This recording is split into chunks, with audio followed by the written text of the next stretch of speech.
ఒక చిన్న గ్రామంలో రంగా అనే పిల్లాడు ఉండేవాడు. అతనికి అబద్ధాలు చెప్పటం అలవాటుగా మారింది. ఒకరోజు రంగా ఊరి చివర పశువులు మేపుతూ ఉన్నాడు. అక్కడ చెట్లు, పొలాలు, కొండలు ఉండేవి. ఎవరూ ఉండక ఒకరోజు బోరు కొట్టేసి అతను ఇలా అరిచాడు, పులి వచ్చింది నాన్న, పులి వచ్చింది, కాపాడండి. అతని అరుపులు విని గ్రామస్తులు కట్టెలు, గొడ్డళ్ళు పట్టుకొని పులిని చంపడానికి పరిగెత్తుకుంటూ వచ్చారు. ఏదిరా రంగా, పులి అని అడిగారు.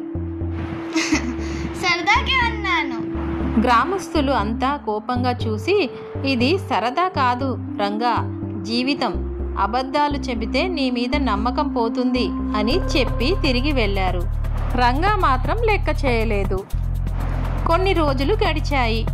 రంగా ఒంటరిగా పొలాల్లో ఉండగా నిజంగా ఒక పెద్ద పులి అడవి నుండి బయటికి వచ్చింది. అది నెమ్మదిగా మేకల వైపు నడుచుకుంటూ వచ్చింది. భయంతో రంగా, పులి వచ్చింది నాన్న, పులి వచ్చింది, కాపాడండి అని అరిచాడు. రంగా మాటలు ఊరంతా విన్నా ఎవ్వరూ రాలేదు. వీడికింకా బుద్ధి రాదు అనుకున్నారు అందరూ.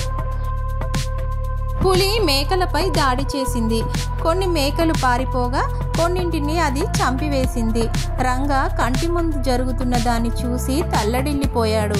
ఒకప్పుడు సరదాగా రంగా చేసిన పని వల్ల ఇప్పుడు నిజంగా పులి వచ్చినా ఎవ్వరూ నమ్మని పరిస్థితి తెచ్చుకున్నాడు.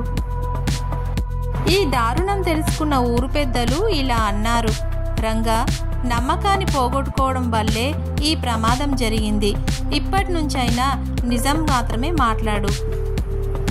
అప్పటి నుంచి రంగా నిజం మాత్రమే మాట్లాడుతూ అందరి నమ్మకాన్ని సంపాదించాడు.